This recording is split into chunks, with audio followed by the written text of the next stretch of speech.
Greetings and welcome back, gentles and ladies, to episode 2 of Let's Play Metroid Prime 2 Echoes. I'm ExoParadigmGamer. Last time we landed on planet Ether, discovered what happened to the Federation Trooper Squad Bravo, and we found this mysterious artifact when we killed the Dark Alpha Splinter. In this episode we'll be beginning by heading up into this room here. Okay. I love this track right here. I fucking love it. It's sort of the theme of these creatures we'll be meeting here. Do not be afraid. I'm U-Mos, Sentinel of the Luminoth. Please listen and hear of our world's peril.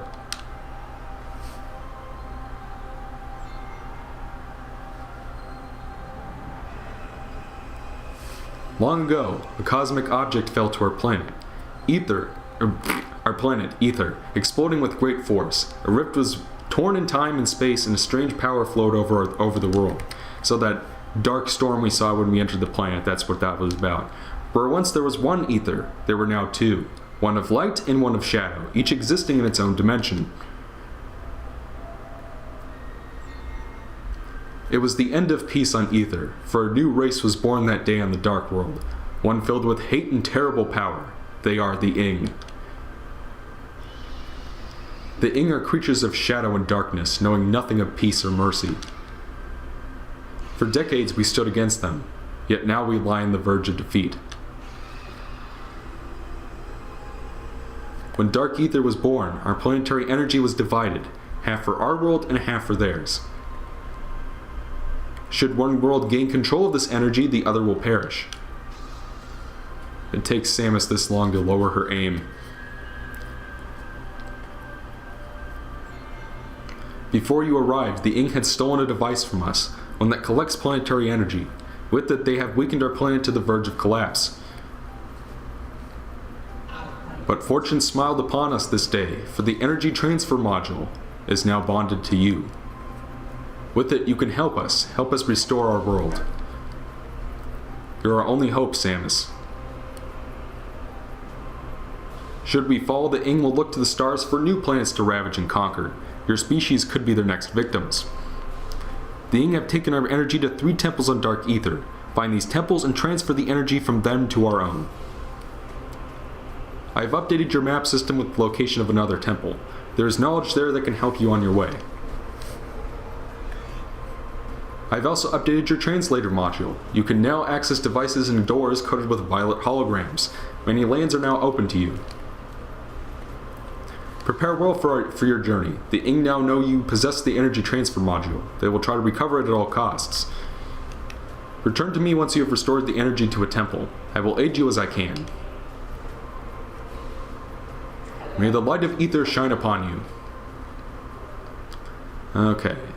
So essentially what this guy is telling us is that, and I'm kind of spoiling things a little bit, but the celestial object that hit this planet, first I'm going to read this first piece of lore here. It is told that the Luminoth were not born of Ether, but of the stars. In the early days we roamed the greatness of the void, bathing in the glorious light of 1,000 stars. We met a vast number of enlightened minds, the Nekren, the Ilia, and the Chozo among them. Each of them we found had claimed a home world and formed a deep bond with it. In time we decided to do the same. And that's why I think I can get away with just sort of reading the lore as I come upon it, because for the most part it's pretty short and sweet like that one was.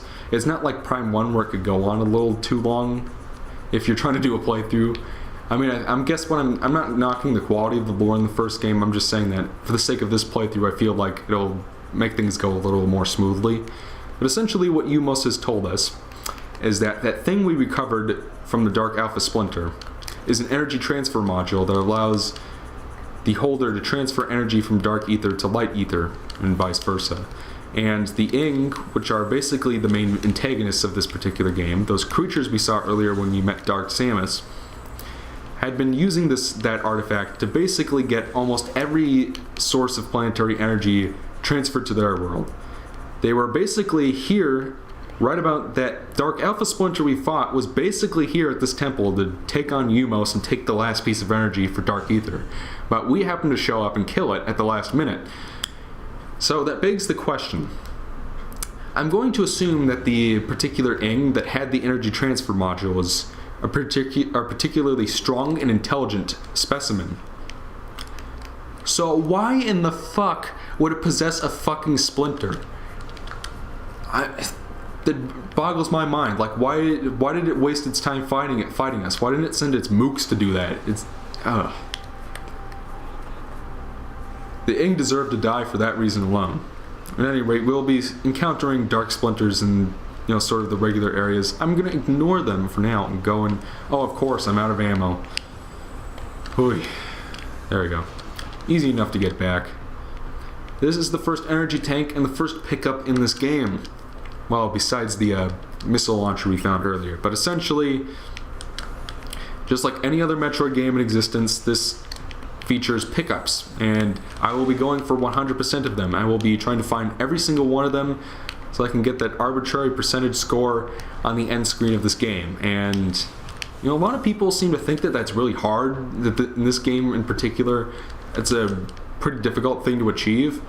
I don't really agree with that. I think that compared to Zero Mission with all its fucking Shine Spark puzzles, this game is pretty simple to 100%. Especially with the way the areas are laid out and how easy it is to backtrack and get around. I feel like even compared to Prime 1, it's simpler and easier. I mean, I don't know, there was nothing particularly wrong with how Prime 1 did things, and there's not really anything wrong with the way this game does things. I guess I feel like the reason why so many people don't like going for 100% in this particular game is because they just don't enjoy the game to begin with, so they find 100%ing it a chore. I wouldn't be surprised. It's perfectly legitimate.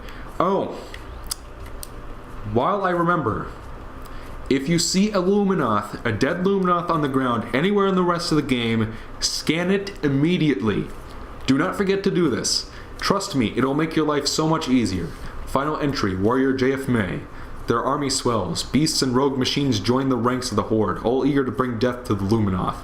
The Ing sent these new additions to the industrial site to do battle with me, while they watch from safety. Cowardly mongrels. My only regret in death is that I did not live to see the day of their defeat. May it come soon. So, as to why you want to scan those guys, well, let's just say that this game has an equivalent to the Metroid Prime 1 artifact temple artifacts. Blah. By the way, there is your first missile expansion right here. I know, you might miss it, you might not. I know I sure as hell found it in my first playthrough without having to come back and revisit, but be sure to get that, because you want to get as many missiles as quickly as possible for the boss fights you will be facing up ahead. And obviously you can't really use your charge combos if you don't have enough missiles and whatnot, so go after those as soon as you can. Alright, so we are entering a new area here, and we also have a new enemy right from the get-go. This is the Lumite. The Lumite thrives on light and can render itself invisible to most predators while within it. When out of the light, the creature is relatively harmless, relying on a crudely spat chunk of biomatter to defend itself. Once in the light, it can channel large amounts of solar energy into a deadly blast. So these things will cling to walls and sort of jump between them, and when they do, they'll shoot at you. So just lock onto them and send a charge shot or a missile at them, and they will be fine. You only really need to scan the dead Luminoth that are red. That's one thing that this game, the scan visor, I was trying to get into this earlier, but for whatever reason, I probably got interrupted by something. By the way, this is the first sort of sub-area of Metroid Prime 2 Echoes. This is the Agon Wastes, a desert, mountainous sort of area. I mean, a lot of people accuse the areas of this game of being uninteresting, and I would probably say that of all of the areas in this game, the Agon Wastes is probably the least interesting of the bunch.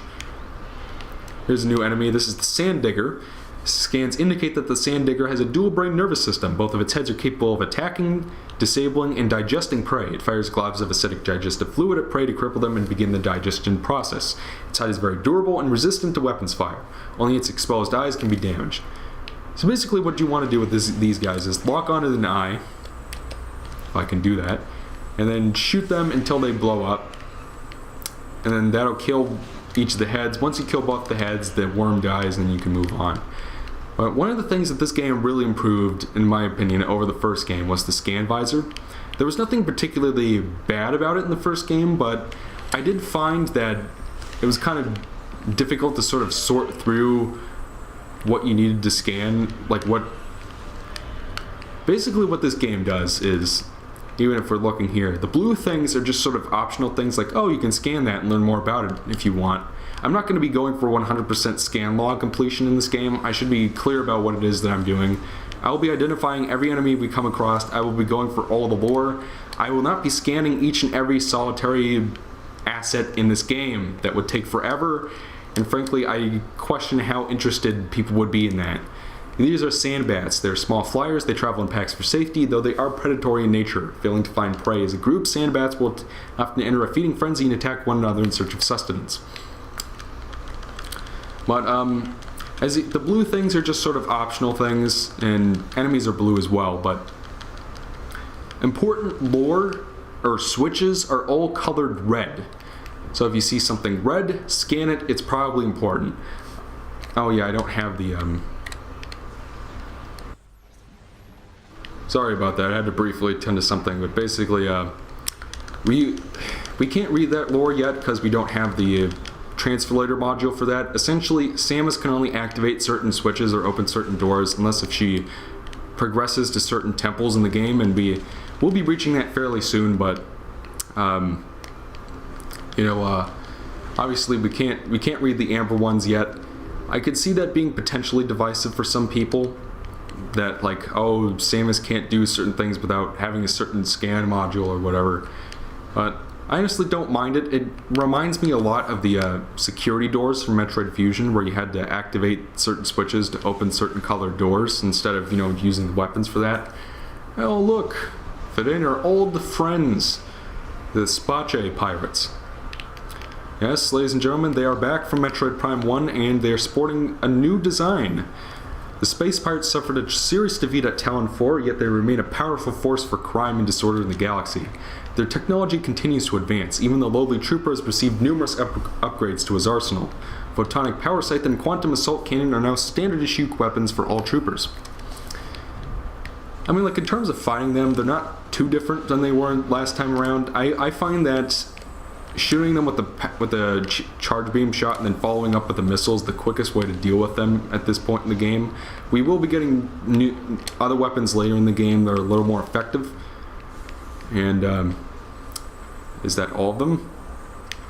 I think it is, because just so you guys know, I have to have the volume turned down for this so that there isn't any reverb in the final video.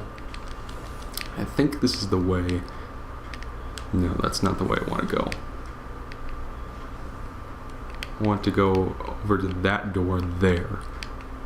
I did do a practice playthrough, that was a little while ago. Here we have the Brizgi. A weird fucking name that is. They're kind of like those little guys from the Magmore Caverns in the first game. The Brizgi's tail ends in a venomous barb which it conceals underneath a hard-packed layer of fused sand. A series of sharpened ridges along its body discourages most predators. Those foolish enough to harass the Brizgi are quickly introduced to its deadly sting. So, like those other enemies from the first game, I totally fucked up that jump. Holy shite. Now I gotta climb all the way back up. Oh, I guess we saw another one over here. Basically, shoot them with the missile, expose the tail, or the stinger rather, and then shoot them till they die. Pretty simple. Not much going on there. So we're gonna climb around over through here. Kill this fucker real quick. Blow up in the pillar. If you are ever confused as to what weapon you'll need to use to destroy something, you can scan it and it'll say like, oh, this is made of brimstone. And if it's made of brimstone, these guys are pretty standard. Shriek bats have high internal temperatures, leading them to seek cool climates to dwell in. They prefer caverns, roosting on ceilings while hunting for small prey. Fiercely territorial, they dive bomb anything that wanders near. This attack is fatal for the shriek bat as the impact sets off a discharge of thermal energy. And it's also pretty useful for killing them, cause splash damage. I love splash damage. When it fucking works.